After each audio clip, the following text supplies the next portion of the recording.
कहते हैं जब कोई कुएं खोदता है नीचे चला जाता है, और जब कोई शिखर बनाता है तो ऊपर चला। यही कर्मों की स्थिति है, ये मेरे भाव की स्थिति है।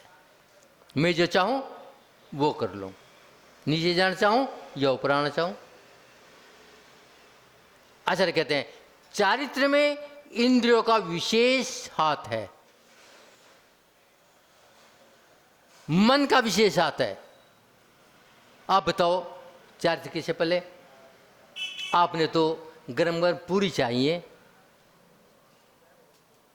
इडली चाहिए, संबर चाहिए, गोलगप्पे चाहिए, दही भल्ले चाहिए, 10 तरह की मिठाई चाहिए, तो इंद्री क्या कहेंगी?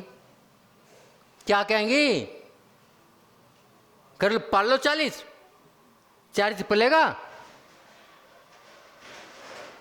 शायद आज आप लोगों ने मुनि को भी इसलिए भ्रष्ट किया है कि आप चारित्र पलवाना चाहते हैं अपने भोजनों से। 6 जूस, 10 मिठाई, मरो और भरो। हम भी मरेंगे, तुम भी मरो।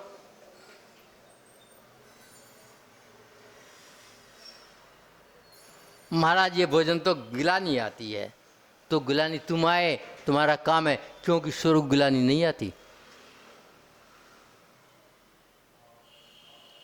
तो बंधुओं, आपने सुकोशन मुनि का नाम सुना होगा। सुकोशन मुनि शह देवी के पुत्र थे। महारानी विशाल राज महान शक्ति और पति पहले ही मुनि बन गए। पति के 2 नाम ग्रंथ में आते हैं, कीर्तिधर और सिद्धार्थ। और माँ चाहती है मेरा बेटा, मेरा बालक, मेरा पुत्र गद्दी संभाले, मगर होनहार या जिसने सूत्र पढ़ लिए वो कैसे फंसे? और वो भी निकल गए। माँ की बात ना मानी, कान में डटक लग गई। कर्तव्य कब तक का है?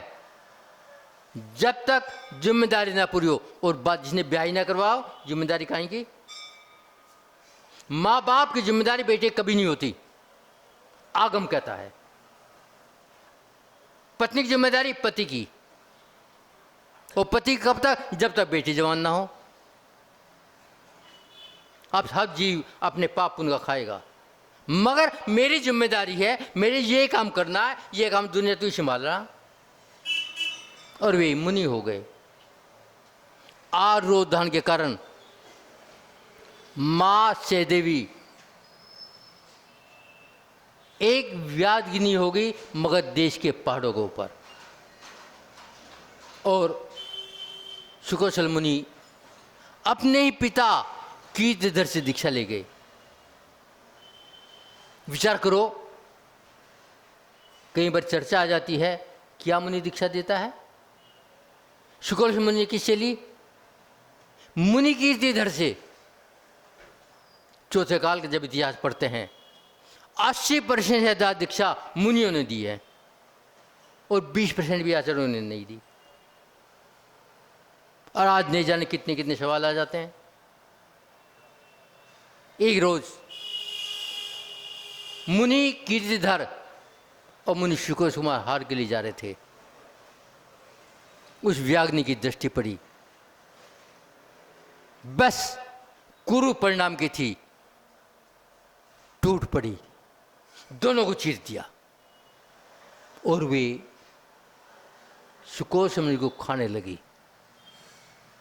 जब खाते खाते हाथ तक पहुंची, हाथ पे निशान देखा, उसे जाति में उन्होंने कहा तो मेरा बेटा था। और वे पश्चाताप में भर गई, और उसने अहिंसा धर्म का पालन किया, पूर्ण हिंसा छोड़ दी। आज के बाद में सूखे पत्ते खाऊंगी। कौन? व्याग्नि। इतने पापी होने के बाद सुरग गई। तो विचार करो, आचार्य कहते हैं, जब तू पश्चाताप करेगा, प्रतिमन प्रत्याख्यान करेगा, क्षमा करेगा, तो तेरे पाप नहीं छूटेंगे, तेरी चारित्र की शुद्धि होगी। मगर मैं छोड़ना चाहता हूं क्या? विचार करो, जब राजा श्रेणिक श्रप डाला, 7वें नरक का बंद कर लिया, मगर जब अपने को जाना, महावीर के चरणों में लिपट गया और कितना घटाया? 7वें नरक से 33 सागर की आयु घटा करके पहला नरक, और पहला नरक में मात्र 84,000 आयु, जो एक सागर का बिंदी होती है, एक बूंद होती है। जब